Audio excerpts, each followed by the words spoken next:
Alors, on est présentement à Omaha, Nebraska. Je suis accompagné de Charles-Antoine Bérubé. Salut Aaron. Salut. Alors, comme vous pouvez voir derrière nous, il y a plusieurs kiosques de Berkshire. C'est les filiales de Berkshire Hathaway. Alors, Fruit of the Loom qui font des vêtements. Il y a Clayton Homes en arrière, que c'est des maisons préfabriquées. Et BNSF, la compagnie de chemin de fer que Buffett a acheté, je pense que c'est en 2009, durant la crise financière. Alors, on vient ici à chaque année et puis c'est surtout pour... bon, il y a toujours l'hommage à Berkshire puis l'assemblée qui est demain, mais il y a aussi tous les événements autour. Alors, exemple aujourd'hui, mais aussi beaucoup de réseautage avec des investisseurs et des soirées, etc. Et peut-être, Charles-Antoine, tu pourrais nous parler, alors dans la dernière année, le fait marquant, c'était la vie, c'est-à-dire la mort de Charlie Munger. Peut-être dans tes mots, nous dire un peu les faits saillants de sa vie. Oui, ben Charlie, il y a peu de gens qui le savent, mais il y a eu un partnership avant de joindre Warren Buffett chez Berkshire. Donc, dans les années 60, il avait parti son propre partnership, puis il l'a eu pendant environ 14 ans. Puis, sur les 14 années que le partnership a été en opération, les rendements ont été de 19,8 en moyenne par année. Donc, c'est vraiment une superbe là, performance.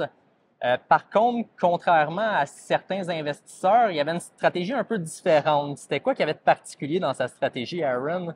Je pense qu'il était très concentré. Oui, Alors, 5 actions, peut-être 5, 7 entreprises. ouais, c'est exactement ça. Il y avait vraiment un portefeuille très concentré. Ce que ça fait, c'est qu'il y a certaines années que le partnership a sous-performé beaucoup les indices.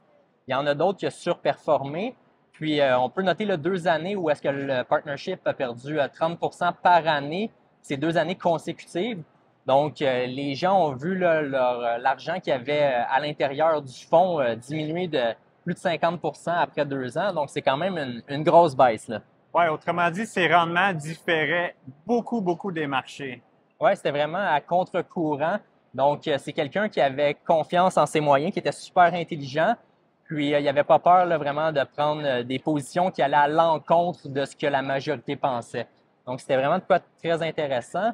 Et ensuite de ça, c'est ça, il s'est joint à Berkshire et Ouais, Buffett le crédite comme étant l'architecte de la stratégie ouais, de Berkshire. tout à fait. Donc, dans la dernière lettre annuelle là, de Berkshire, Warren dit que c'est vraiment grâce à Charlie là, si ils ont eu des si bons rendements dans les dernières années qui a vraiment fait évoluer la stratégie. Donc, on avait une stratégie au départ où est-ce qu'on achetait des entreprises qui étaient plus des cigar butts, là. Donc, ce qu'on veut dire par cigar butts, c'est des entreprises qui ont un peu moins de croissance, qui sont même en décroissance. Puis, ils se vendent très faiblement en bourse. Donc, on les achète dans le but de les revendre un petit peu plus cher. Puis, ensuite, on prend l'argent qu'on a généré, puis on la réinvestit dans d'autres entreprises qui vont un petit peu moins bien. Puis, aujourd'hui, c'est une stratégie complètement différente, Aaron. On pourrait la qualifier comment, la nouvelle stratégie, là? Ben, la stratégie actuelle de C'est Berkshire? plus entreprise de qualité, buy and hold qu'on appelle. Alors, on achète une entreprise, on paye un prix raisonnable, peut-être pas une grosse, grosse escompte de 50 prix raisonnable et on la garde pendant 10, 20, idéalement le plus longtemps possible parce qu'elle va croître, puis son avantage concurrentiel, il perdure très longtemps dans le temps. Ouais. Fait que si on veut faire un lien avec notre stratégie chez Medici, elle est un petit peu similaire à la stratégie actuelle de Berkshire. C'est ça qu'on tente d'émuler le plus possible. Ouais. Mais pourquoi, par contre, qu'on n'est pas actionnaire de Berkshire si on considère que la stratégie est bonne, puis c'est la même stratégie qu'on emploie là, pour les clients? C'est une bonne question. Alors, un de nos piliers, c'est la capacité de l'entreprise à réinvestir puis à croître. Alors, Berkshire, à sa taille actuelle, on pense que ça va être un peu plus difficile. Alors, ça va être difficile de battre le S&P 500, puis je pense même Buffett le reconnaît. Par contre, on la suit. Alors, à chaque trimestre, on met à jour notre estimé de la valeur intrinsèque. Et peut-être si elle s'échangeait vraiment un escompte de l'estimé de VI, ça pourrait compenser le fait que la valeur intrinsèque augmente pas avec le marché aussi rapidement que le marché. Alors, on serait probablement prêt à lâcher un bon escompte. Mais si on retourne en arrière, puis c'est le Berkshire des années 80-90, que là, on voyait vraiment la croissance, peut-être qu'on serait prêt à payer un prix peut-être un peu plus élevé pour Ouais, ça. clairement. Donc, aussi, on a souvent des questions de clients ou de personnes qui suivent un peu nos vidéos.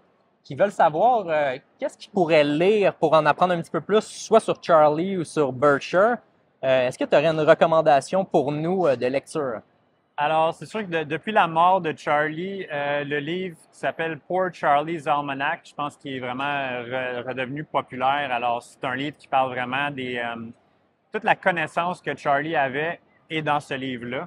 Alors, on peut parler des mental models, qu'on appelle, là, que lui, il préconisait. Alors, c'est juste d'avoir une philosophie mentale sur un certain sujet, en tout cas, on ne rentrera pas en détail là-dessus. Fait que le Poor Charlie's Almanac, évidemment, les lettres annuelles de Berkshire Hathaway, c'est vraiment les deux bonnes ressources. Mm-hmm.